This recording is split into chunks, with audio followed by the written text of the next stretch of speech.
शुक्लांबरधरं विष्णु शशिवर्णं चतुर्भुजं प्रसन्नवदनं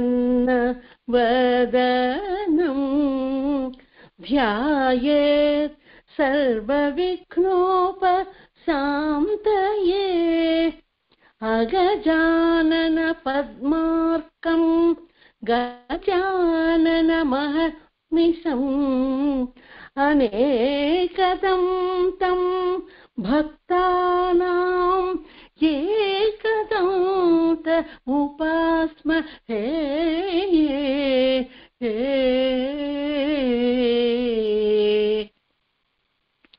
गुरुर्ब्रह्मा गुरुर्विष्णुः गुरुदेवो महेश्वरः गुरुः साक्षात् परब्रह्म तस्मै श्री गुरवे नमः।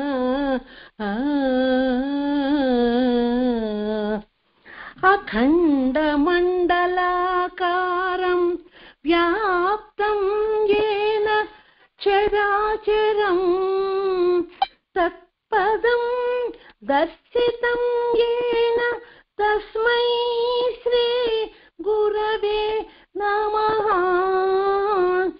सदा शिवसमारम्भां शङ्कराचार्य मध्यमां रमणाचार्य पर्यन्तां वन्दे गुरुपरम्पराम्। अपार सच्चित्सुख वारिदासे यस्योर्मिमात्रं भुवनं समस्तं गुहाहितं तं रमणं गभीरं चिन्ताविहीनं हृदि चिन्तयामि हृदि चिन्तयामि। ॐ सहना भवतु सहनौ भुनक्तु सह वीर्यं करवावहै तेजस्विनावधितमस्तु मा विद्विषावहै। ॐ शान्ति శాంతి శాంతి. తర్వాత కార్యక్రమము ప్రవచనాలు. మొదటి ప్రవచనము ఈరోజు శ్రీ విఎస్ఆర్ మూర్తి గారి చేత ఉంటుంది.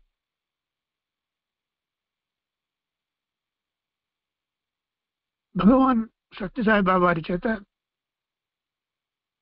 స్పిరిచువల్ సైంటిస్ట్, ఆధ్యాత్మిక శాస్త్రవేత్త అని బిరుదులు ఆశీర్వాదం పొందినటువంటి శ్రీ వల్లూరి శ్రీరామచంద్రమూర్తి గారు, పాపులర్లీ నోన్ యాజ్ విఎస్ఆర్ మూర్తి, ఈరోజు మన వేదిక ఇచ్చేశారు. వారికి హృదయపూర్వక స్వాగతం. వారి ఈరోజు వ్యక్తులపై భగవాన్ ప్రభావము, influence of Bhagavan on individuals అనేటువంటి అంశం మీద ప్రవచిస్తారు. వారికి మరొకసారి హార్దిక స్వాగతం చెప్తూ వారికి వేదికను అందిస్తున్నాను.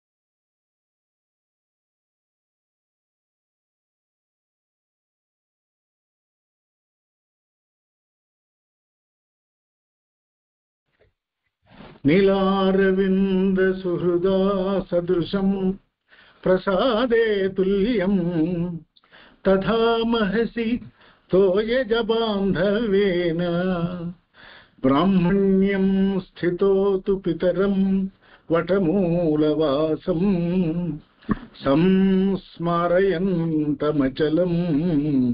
తమనుస్మరామా. ఓం నమో భగవతే శ్రీరమణాయ. మహాత్ముల దర్శనం, మహాత్ముల స్పర్శనం, మహాత్ముల సంభాషణం, ఈ మూడు మాత్రమే గాక మహాత్ముల తలపు కూడా అత్యుత్తమమైనది. అది దుర్లభం, చాలా కష్టం.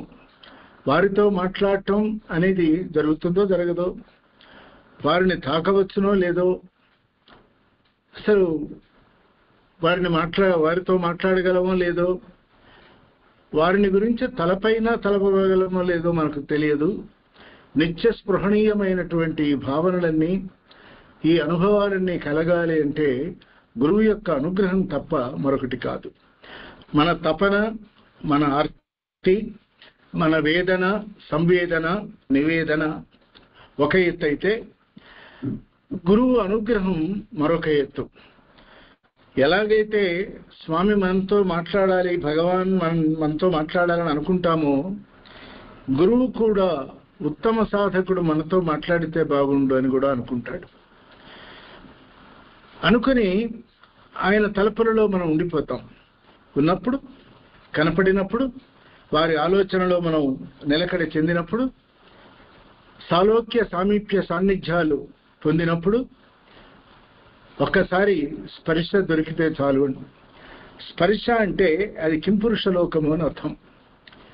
దానిలో ఆప్యాయత ఉన్నది, వాత్సల్యం ఉన్నది, అనురాగం ఉన్నది, రాగం ఉన్నది, ప్రేమ ఉన్నది. ఇవి పొందగలిగితే అది ఒక సౌభాగ్య భాగ్యం. ఇక మూడవది వారితో మాట్లాడటం. నేను ఫలానా మహనీయుడిని ఇంటర్వ్యూ చేశాను అంటాడు ఒకడు. చాలా తేలిక. మనం ఆయన్ని ప్రశ్నించడానికి మనకి భయమే ఉంది. అని ఆయనే మనని గనక ప్రశ్నిస్తే మన దగ్గర జవాబులు ఉండవు. కాబట్టి ఆయన మనల్ని అడగాలి. దానివల్ల అదొక మీటర్. మనం ఎక్కడున్నాం, భగవంతుని అనుగ్రహానికి దగ్గరగా ఉన్నామా, ఇంకా మొదలే కాలేదా? అయితే భగవాన్ చరిత్ర ఒక పరమాద్భుతమైనటువంటి దివ్యలీల. ఈ దివ్యలీలలో అనేక మంది, కొన్ని వేల మంది అప్పుడు దర్శనం చేశారు. ఈ కాలంలో కొన్ని లక్షల మంది అరుణాచలానికి వెళుతున్నారు, వస్తున్నారు. ఇది భగవాన్ లేని సమయం. ఇది అంటే భౌతికంగా లేని సమయం. భౌతికంగా ఉన్నప్పుడు వారితో ఇందాక చెప్పిన సాలోక్యంగా, సామీప్యంగా, సాన్నిధ్యంగా ఎవరైతే ఉన్నారో వారందరూ కూడా అన్ని అనుభవాలు పొందారని చెప్పడానికి ఏమీ వీలు లేదు. కానీ పొందని వారంటూ లేదు. వాళ్ళకి పొందారో లేదో కూడా తెలియదు. అయితే చరిత్రలో కొన్ని పాత్రలు మనకి గుర్తొస్తాయి. వాళ్ళంతా భగవాన్ అనుగ్రహాన్ని సంపూర్ణంగా పొందిన వాళ్ళు. వాళ్ళలో మొట్టమొదటివాడు కవ్యకంఠ వాసిష్ఠ గణపతి ముని. గణపతి మునిని స్మరించకుండా, గణపతి ముని యొక్క వాంగ్మయాన్ని గురించి మాట్లాడకుండా భగవాన్ గురించి కనుక మాట్లాడితే అది నిజానికి ఇన్కంప్లీట్.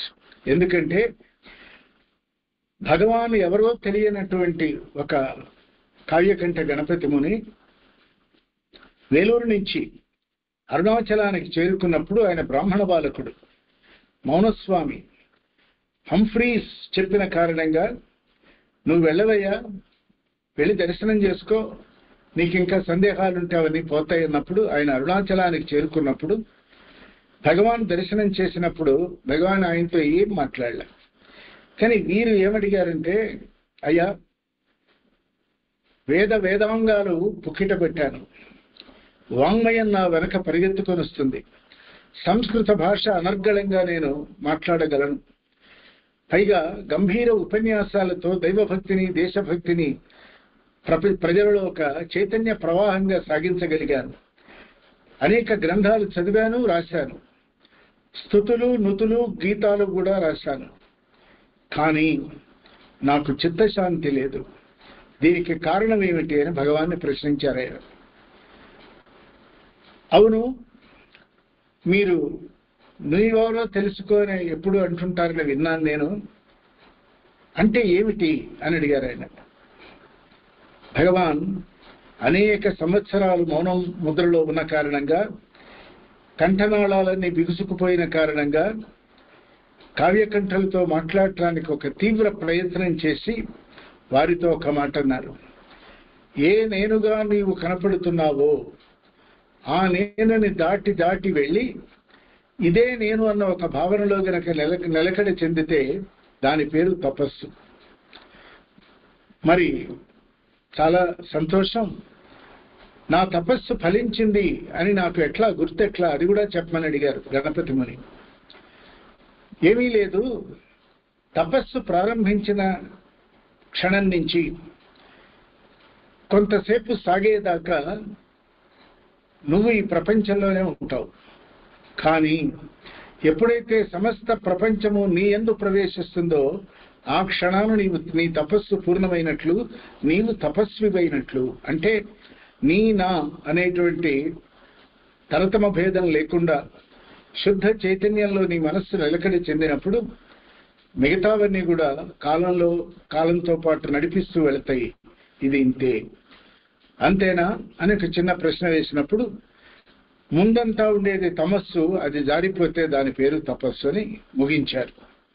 అదే సమయంలో దక్షిణాపథం నుంచి రమణ మహర్షి పాలభాగం మీద, ఆజ్ఞాచక్రం మీద, అంటే 2 కనుబొమల మధ్య 6 కాంతిపుంజాలు వచ్చి తాకినప్పుడు మహాకవి, మహాతపస్వి, దార్శనికుడు అయినటువంటి గణపతి ముని ఒక్కసారి అనుకున్నారు, ఈయన కందులు అయి ఉండాలి అని ఒక నిర్ణయానికి వచ్చింది మైండ్. శాంతిర్నితాంతమహితా పరమాశ శక్తి వైరాగ్యమద్భుతతమం కరుణాతు సాంద్ర జ్ఞానం నిరస్తకుహనం మధురం చ వృత్తం ఋణాం నిదర్శనమయం రమణో మహర్షి. ఆ క్షణం వరకు ఆయన వెంకట్రామన్. ఈ శ్లోకం కావ్యకంఠుల హృదయంలో నుంచి, శుద్ధ చైతన్యంలో నుంచి ఆ క్షణాన తమస్సు పోగా తపస్సు మిగిలిన సందర్భంలో, ఆ వైభవంలో పెళ్ళుకి వచ్చిన ఒక కవితా ప్రవాహం మాత్రమే కాదు, ఒక చైత్య పురుషుడికి నామకరణం చేసిన ఒక సందర్భం. శ్రీ రమణ మహర్షి అనే పేరు పెట్టింది కావ్యకంఠ గణపతి ముని. అక్కడితో దాగలేదు, దర్శనమైంది, సంభాషణ అయిపోయింది. ఇక ఎలా ఉండాలి గణపతి మునికి భగవాన్కి మధ్య అంటే,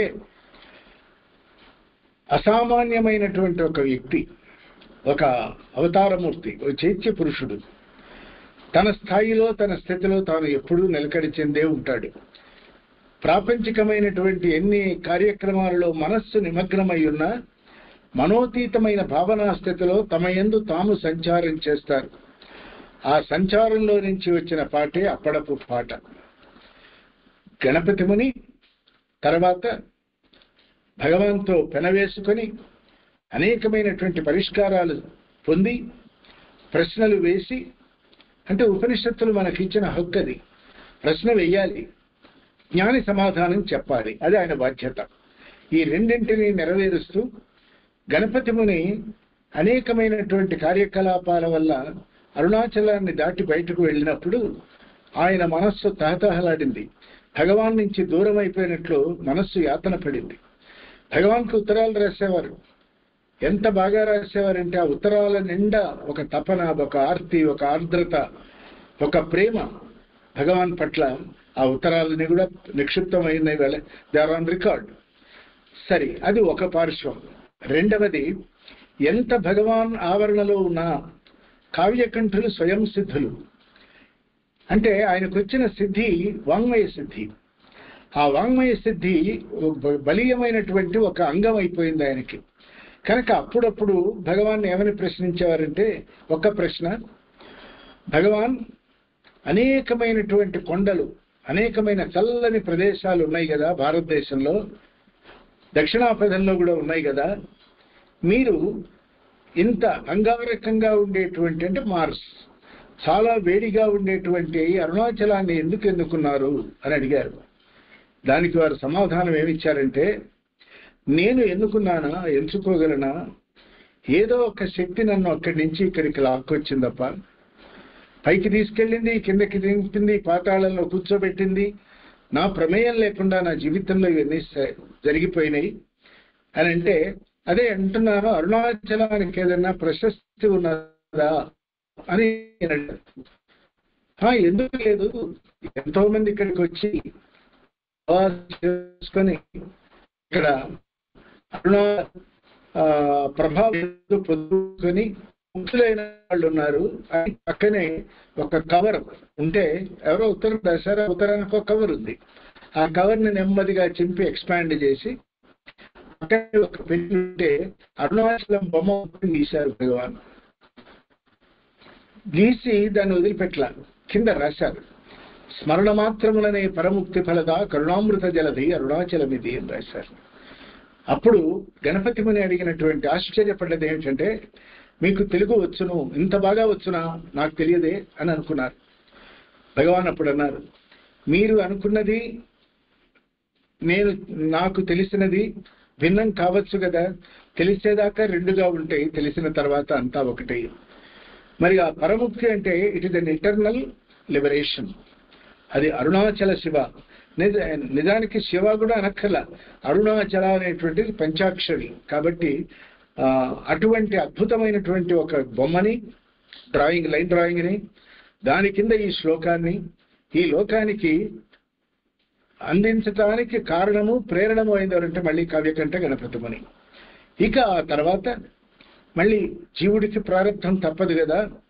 అరుణాచలం నుంచి సిరిసి వెళ్ళినప్పుడు ఒక ఆవేశంలో, భక్తి ఆవేశంలో, దేశభక్తికి సంబంధించిన ఆవేశంలో నా కవితా గానంతో ఈ భారతదేశానికి స్వాతంత్ర సిద్ధి కోసం ప్రయత్నం చేస్తానని అనుకుంటూనే అప్పటికే యోగ నిద్ర ముద్రాంకితమైనటువంటి ఒక భావనా స్థితిలో సంచారం చేస్తున్నటువంటి కావ్యకంఠులకి యోగము కరతలామలకం అయిపోయింది. మూలాధార క్షేత్రం నుంచి సహస్రార క్షేత్రంలోకి వెళ్ళటం స్వయం సిద్ధులు గనక కపాల భేదనం ఎలా చేయాలో, అది ఎప్పుడు చేయాలో, ఎప్పుడు జరుగుతుందో ఊహ తెలిసి స్పృహలో ఉండి ఎలా జరుగుతుందో తెలిసినటువంటి యోగాత్మ ఎవరు అంటే కావ్యకంఠ గణపతి ముని. మరి ఆయన మీద రమణుల ప్రభావం, వాంగ్మయ ప్రభావం ఉన్నదా? వ్యక్తిగత జీవితం మీద ప్రభావం ఉన్నదా? ఆయన ఆలోచనలను ప్రభావితం చేసిందా అంటే ప్రభావితం చేసింది. ప్రభావితం కాకుండా ఉండేట్లుగా ఎక్కడికక్కడ గణపతి మునికి సవరణ చేస్తూ వెళ్ళారు. సవరణ అంటే వారు అన్నారు కదా, అరుణాచల మనసు స్మరించు వారల అహము నిర్మూలింపు అరుణాచల. దేహం కోహం నాహం సోహం అని కదా క్రమం. ఆ దేహం దగ్గర, మనస్సు దగ్గర ఎప్పుడైతే గణపతి ముని ఆ కవితాధారలో ఆగిపోయారో, పోయే సందర్భాలు వచ్చినాయో, మిగతా విజయాలన్నీ పక్కనే ఉన్నాయి. కానీ అప్పుడప్పుడు మనస్సు ప్రాపంచిక మనస్సుగా మారుతున్నప్పుడల్లా భగవాను యొక్క దివ్య అనుగ్రహం గణపతి మునిని జీవన్ముక్తుడిని చేసింది. ముందు ముక్త జీవనుని చేసింది, ఆ తర్వాత జీవన్ముక్తుడై తన యోగాభ్యసనం వలన యోగ విద్యని కరతలామలకం చేసుకున్న కారణంగా కావ్యకంఠ వాసిష్ఠ గణపతి ముని ఇవాళ ఒక చారిత్రక మహాతపస్విగా భారతీయ అధ్యాత్మ చరిత్రలో ఆయన పుటని అంటే ఆయన పేజీని ఆయన నిలబెట్టుకున్నారు. ఇది గణపతి ముని మీద రమణ మహర్షి యొక్క దివ్య ప్రభావం. దీన్ని మనం మరవకూడదు. ఎందుకంటే ఉమాసహస్రం చేసిన, ఇంద్రాణి సప్తశతి రాసినా, ఏది రాసినా ఏది చేసినా అంతరంగంలో అంటే లోకాంతర ప్రాణాలలో మిగిలి ఉన్నటువంటి సద్గురువు ఎవరు అంటే గణపతి మునికి ముందు గురువులు ఎవరు లేరు. ఒక అధ్యాత్మ గురువు ఏర్పడి కొంత ప్రయాణం చేసిన తర్వాత ఆ గురువు భగవాన్ శ్రీ రమణ మహర్షిగా ఉండిపోయింది. ఇది ఒక అత్యద్భుతమైనటువంటి పారాడైమ్ షిఫ్ట్ అంటారు ఇవాళ ఇంగ్లీష్లో. అంటే ఊహాతీతమైనటువంటి ఒక మలుపు. ఆ మలుపు ట్రిస్ట్ విత్ డివినిటీ, అది డెస్టినీ కాదు. ఆ డివినిటీతో వారు సజీవంగా, హాయిగా, ప్రసన్నంగా జీవితాన్ని కొనసాగించారు. ఇక రెండవది రామదాస్. ఆయన రామనామం తప్ప ఏది చేసేవాడు కాదు. ఆయన అరుణాచలానికి వచ్చారు. వచ్చి భగవాన్ దగ్గర కూడా రామనామమే చేసుకున్నారు. అయితే ఆయనకు రోజు, అవును ఈ రామనామం చేసినందువల్ల నాకేమిటి ప్రభావం, రోజు కొన్ని కోట్లు లక్షలు చేసుకుంటున్నాను, నాకు ఇంకేం తెలీదు, మరి వీరి దగ్గరికి వచ్చాను, వీరిని ఒక్కసారి అడుగుతాను, ఆ ప్రభావం నా మీద అసలు ఉందో లేదో తెలియదు, నేనైతే చదువుకుంటూ పోతున్నాను, జపంగా మారిపోయింది, తర్వాత అజపం అయిపోయింది అని అన్ని ప్రశ్నలతో ఎదురుగా కూర్చున్నారు. కూర్చుంటే భగవాన్ ఆయన వైపు చూశారు అంతే. అప్పుడు ధైర్యం చేసి లేచి నుంచొని, ఇప్పుడు మనం అనుకున్న ప్రశ్నలన్నీ భగవాన్ ముందు పోస్తే, ప్రభావం లేదు అని మీరు ఎందుకు అనుకుంటున్నారు? ఏ రాముణ్ణి గురించి మీరు తలుచుకుంటూ జీవితం గడిపారో ఆ రామనామ మహిమ మిమ్మల్ని అరుణాచలానికి తీసుకుని వచ్చింది అని మౌనం వహించారు. అంటే అరుణాచలానికి వెళ్ళటానికి దారులు ఎన్నో, ఆలోచనలు ఎన్నో, ప్రణాళికలు ఎన్నో, ఎన్ని భిన్నంగా బయట కనిపించిన గురువు యొక్క అనుగ్రహం ఇట్ ఈజ్ ఎ పుల్, లాగుతుంది అది.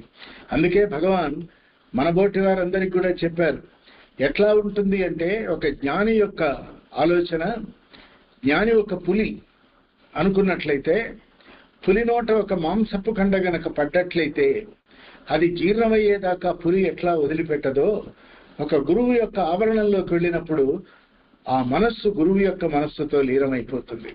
కాబట్టి అందుకనే అరుణాచలానికి వచ్చినప్పుడు అరుణాచలలింగాన్ని ఆలింగనం చేసుకున్న భగవాన్ ఒక్క మాట అన్నారు, తండ్రి నీ ఆజ్ఞ ప్రకారం వచ్చేశాను, ఇకపై అంతా నీ ఇష్టం. ఆ నీ ఇష్టం చాలా కష్టం.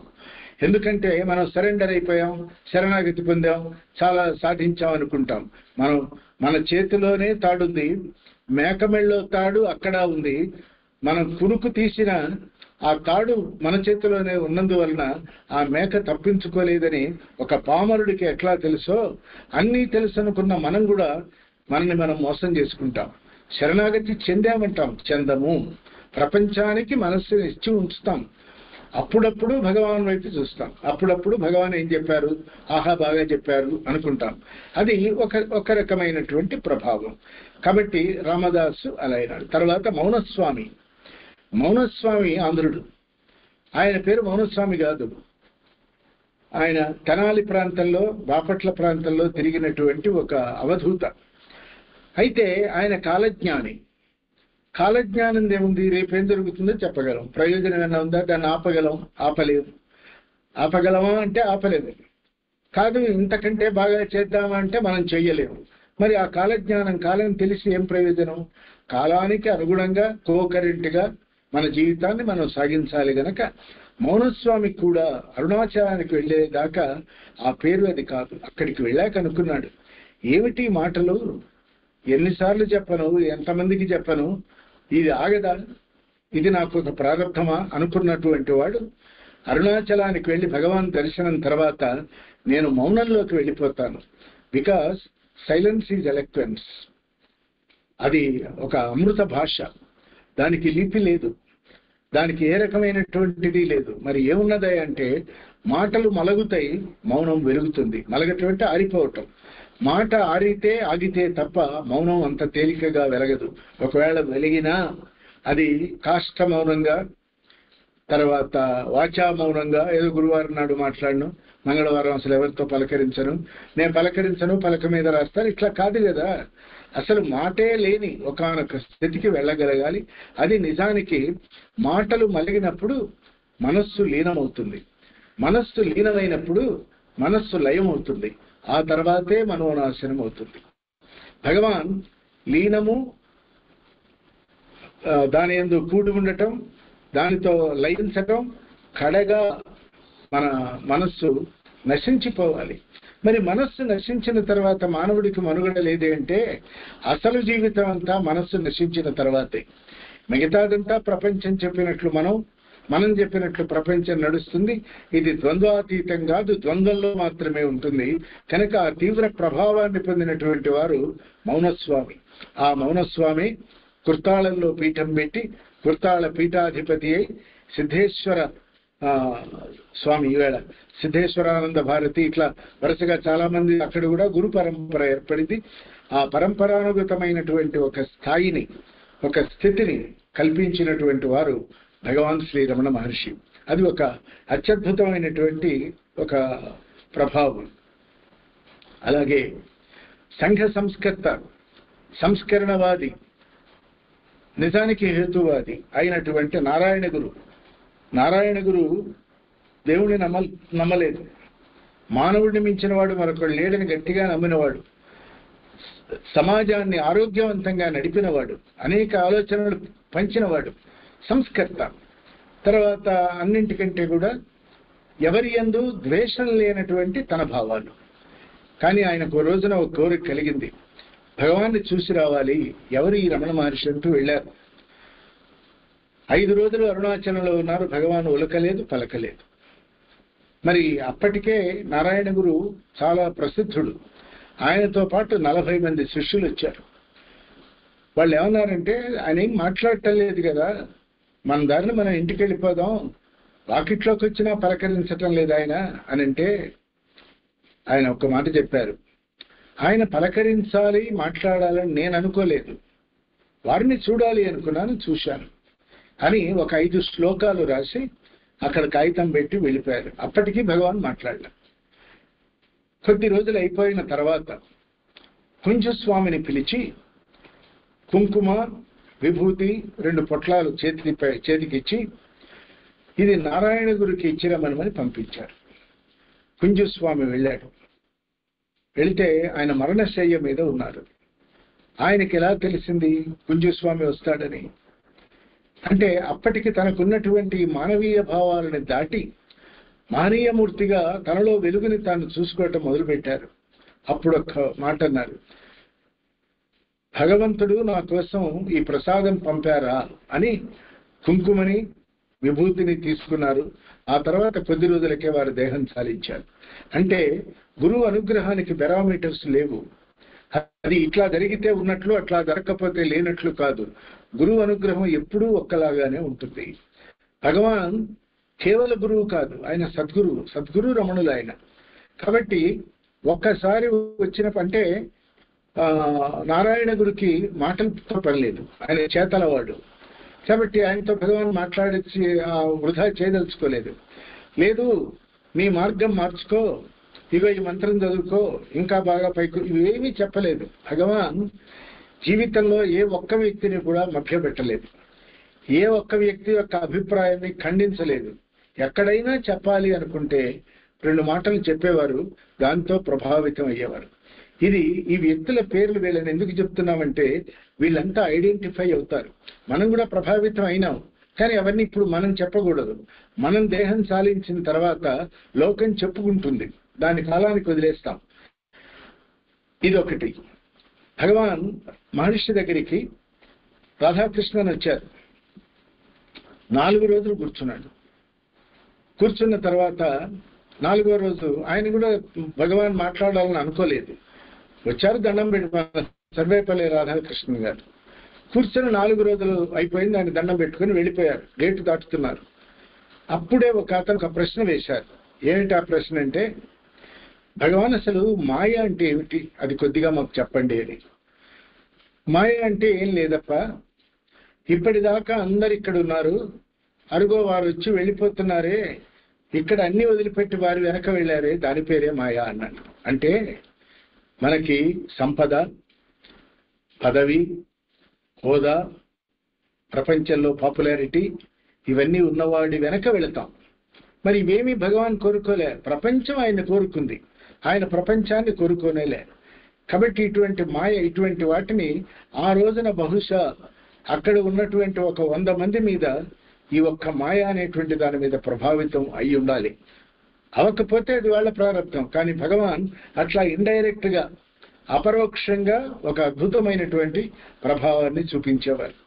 ఇక నిరంజనానంద స్వామి, ఆయన చరిత్ర అందరికీ తెలుసు. ఆయన ధర్మాధికారి, సర్వాధికారి. ఆయన ఆశ్రమానికి చెందిన ఒక రాగి బిళ్ళ కూడా తీసుకోకుండా ప్రతి దానికి అకౌంట్ మెయింటైన్ చేసి, ఆశ్రమంలో ఏ రకమైన పరస్పర విరుద్ధ భావజాలాలు లేకుండా తన జీవితాన్ని తాను భగవాన్కి సమర్పించుకున్నారు. ఎలా వచ్చారు? అడ్మినిస్ట్రేషన్లో ఎలా ఉండాలో అలాగే ఉండేవారు ఆయన. ఎవరు? నిరంజనానంద స్వామి. ఏనాడు భగవాన్ మా అన్నగారిని ఎన్నడూ ఆయన అనుకోలేదు.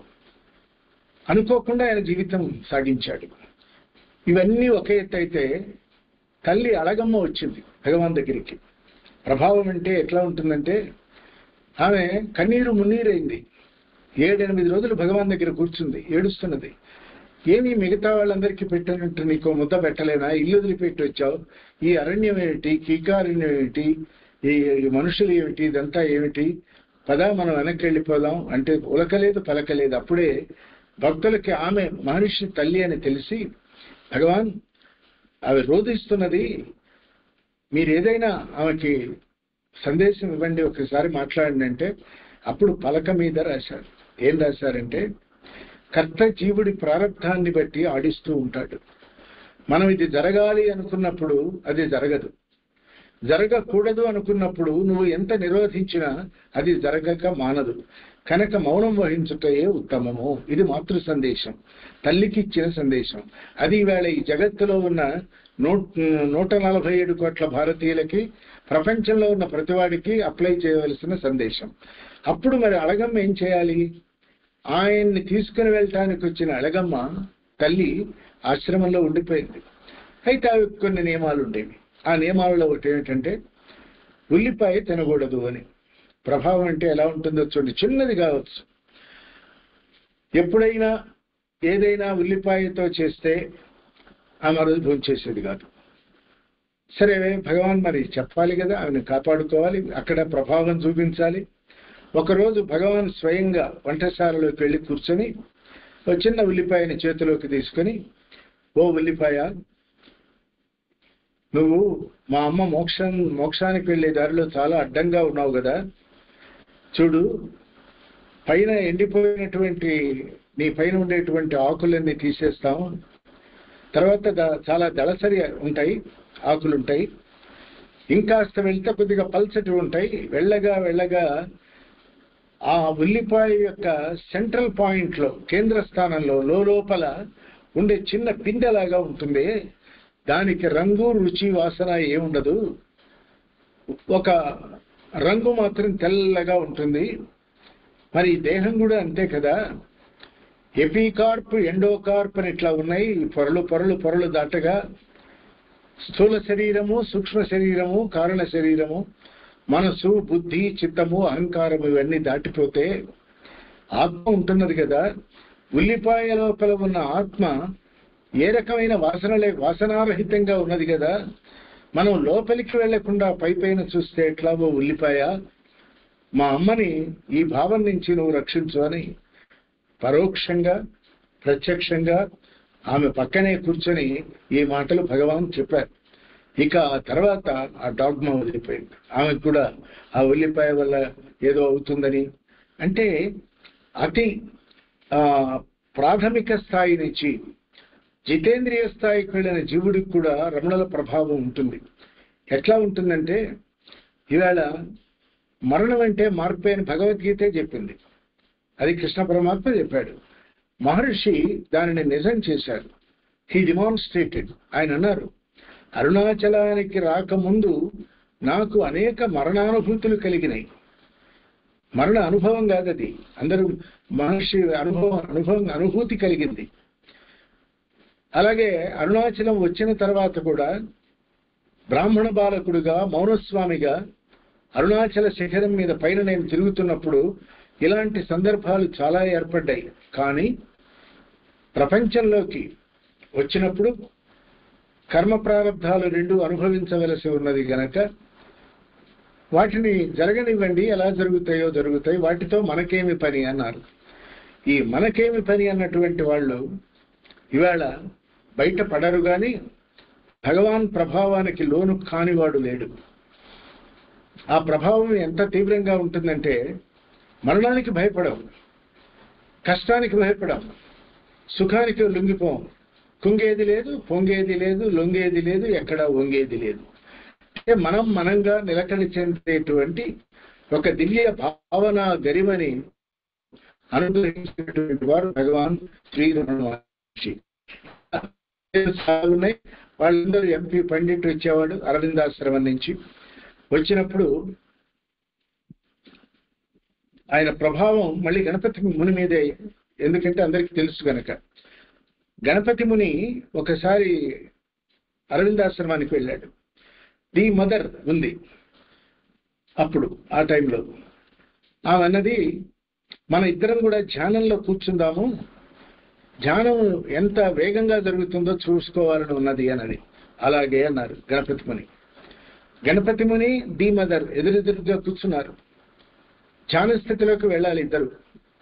గణపతి ముని లెస్ దాన్ 1 సెకండ్, 1 నిమిష మాత్రంలో హైయెస్ట్ స్థాయికి వెళ్ళిపోయారు. ఆమె ఇంకా నిలకడ చెందాలి, నిబ్బరంగా ఉండాలి, నిగ్రహంగా ఉండాలి, మెట్టెక్కాలి, జరుగుతున్నది. అప్పుడు ఆమె ఏమడిగిందంటే, మీరు అరవిందాశ్రమంలో ఉండిపోరాదా? ఏమిటి అసలు ఈ స్థితి? ఇంత తొందరగా ధ్యానంలో అత్యుత్తమ స్థాయికి ఎలా వెళ్ళిపోయినారు? బ్రహ్మైవాస్మీతి సద్వృత్యా నిరాలంబయతా స్థితి ధ్యాన శబ్దేన విఖ్యాత పరమానందదాయిని శంకరులు చెప్పలేదా? అదే జరిగింది అని గణపతి ముని సంస్కృతంలో ఈ శ్లోకం చెప్పినప్పుడు ఆమె మళ్ళీ ఏమడిగిందంటే, రమణాశ్రమాన్ని వదిలిపెట్టి అరవిందాశ్రమానికి మీరు రండి, ఇది మా కోరిక అంటే గణపతి ముని ఒక్క మాట అన్నారు. అది ప్రతి భక్తుడు నేర్చుకోవాలి. ఆయన అన్నారు, రమణ గురు సన్నిధిని వదిలి, రమణాశ్రమాన్ని వదిలి, రమణుల భావన ఆవరణంలో నుంచి బయటకు వచ్చే ప్రసక్తి లేనే లేదు. ఎందుకంటే నాకు తొలి గురువు ఆయనే, మలి గురువు ఆయనే, అంత్యంగా గురువు ఆయనే కనుక ఆ ప్రభావం అని అనకుండా ఇంత అవకాశం వచ్చిన ఆయన రమణాశ్రమాన్ని వదిలిపెట్టల. ఇది ప్రభావం. తర్వాత వ్యక్తులుగా పేర్లు చెప్పను కానీ పెద్దవాళ్ళ పేర్లు పక్కన ఇంకా చాలా మంది ఉన్నారు. మనకున్న సమయంలో చాలా స్వల్పమైన ఆహారం తీసుకోవటం. భగవాన్ చెప్పినట్లుగా సెకండ్ హెల్ప్ అక్కర్లేదు. మనిషి శరీరానికి కొన్ని ముద్దలు చాలు, అక్కర్లేనిది తినక్కర్లేదు. ఇదొకటి. సాత్విక ఆహారం ఒకటి. అలాగే మనకి జీవితం అంటే ఆ స్పష్టత ఏమిటో చెప్పడానికి భగవాన్ ఓ రోజు ఆర్థరోస్ బాండ్ పక్కనే కూర్చుని ఉన్నాడు. భోజనశాలలో భోజనం జరుగుతున్నది. జరుగుతూ ఉంటే అరిటాకులో ఆ భోజనం జరుగుతుంది. ఆయన అడిగారు, ఈ నేను కాదు, మేను కాదు, దేహం కాదు అంటున్నారు కదా భగవాన్, అది ఏమిటిది అని అడిగితే వారు అన్నారు, అన్నం భోజనం అయిపోయింది, విస్తరాకు కడిగి పెట్టుకోబోయినాడు ఆయన. భగవాన్ అన్నారు, ఎందుకు పడేస్తున్నారు అన్నారు. భోజనం చేయటం అయిపోయింది కదా, ఎంగిలి ఆకు కదా అన్నారు. ఈ దేహం కూడా పులి విస్తరాకు వంటిది. భోజనానంతరం విసిరి వేయబడవలసినటువంటి దేహం ఇది. దీనికి అన్నీ ఉంటాయి, అపేక్షలు, ఉపేక్షలు, ఆనందాలు, దుఃఖాలు, సుఖాలు. జీవితం కదా, ఇవన్నీ ఏర్పడుతూనే ఉంటాయి. ఎక్కడికక్కడ ఒక ఆనందాన్ని, ఎక్కడికక్కడ సంతృప్తిని, ఎక్కడికక్కడ కష్టాన్ని ఎదుర్కోగలిగిన ధీశక్తిని ఉంచుకోవాలి. మరి అన్నం తిన్నటువంటి విస్తరాకు మీరు పడేస్తున్నట్లే దేహాన్ని బయటపడేమని కాదు, దేహాత్మ భావనను దాటాలి. ఈ దేహం ఉండదని, దీనికి కొంత పరిమితి ఉందని, శరీరంలో ఉన్నటువంటి ఒక్కొక్క దానికి ఒక్కొక్క ఆయుష్ ఉందని, ఆ ఆయుష్ కూలిపోయినప్పుడు కన్ను కనపడదు, కంటికి అంతే ఆయుష్ ఉంది. చెవి వినపడదు, చెవికి అంతే ఆయుష్ ఉంది. మనిషి మొత్తానికి కలిపితే ఒక ఆయుష్ ఉంది. దాన్ని ముగించినట్లయితే దాని పేరు మరణం, దాని పేరే మార్పు అని ఆ పాశ్చాత్యుడికి బోధన చేసి భగవాన్ చాలా అద్భుతంగా ప్రభావితం చేశారు ఆయన. ఆ తర్వాత వచ్చినటువంటి ఫారినర్స్ అందరికీ కూడా భగవాన్ సూచించిన మార్గం వల్ల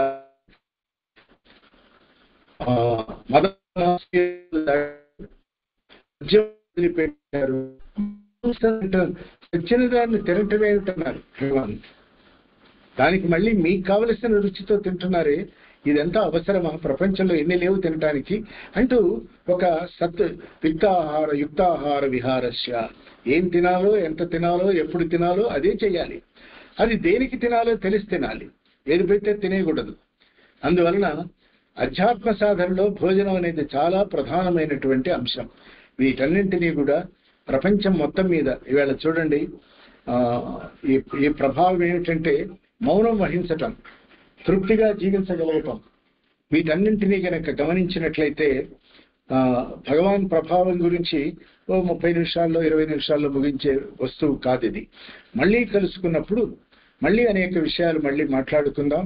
మీ అందరూ ముఖ్యంగా లావణ్యారావు గారు ఆ వయస్సు ఏమిటి, ఆ తపన ఏమిటి, భగవాన్ పట్ల ఆయనకున్న భక్తి ఏమిటి, ఆ కమిట్మెంట్ ఏమిటి, వెంబడి పడి ఎలాగైనా ఈ జూమ్ మీటింగులు జరపాలనేటువంటి ఒక ఉత్సాహం ఏమిటి, వీటిని గమనించినప్పుడు రమణుల ప్రభావం ఆయన మీద లేకపోతే చాలా వయస్సు వచ్చేసింది, కాళ్ళుదా పడుకుందామని అనుకునేవారు. కాబట్టి ఈవేళ ఈ వింటున్న వారందరి మీద కూడా రమణుల ప్రభావం తీవ్రంగా ఉన్నదని నేను భావన చేస్తూ ఓం నమో భగవతే శ్రీరమణాయ. మళ్ళీ కలుసుకున్నప్పుడు మళ్ళీ ఇంకోసారి అనేక సంగతులు ఉన్నాయి. కనీసం 7-8 సార్లు మనం కలుసుకుంటే తప్ప ఈ ప్రభావం అంటే ఏమిటి, అసలు ఆ ప్రభావం ఎందుకు ఉండాలి, అవన్నీ తాత్విక విచారణా భూమికలో మనం మన పని కొనసాగిద్దాం. మళ్ళీ మరొక్కసారి భగవాన్ దివ్య పాదార విందాలకి, దివ్య మహాస్మృతికి ప్రాంజలి ఘటిస్తూ అరుణాచల శివ అయిపోయింది.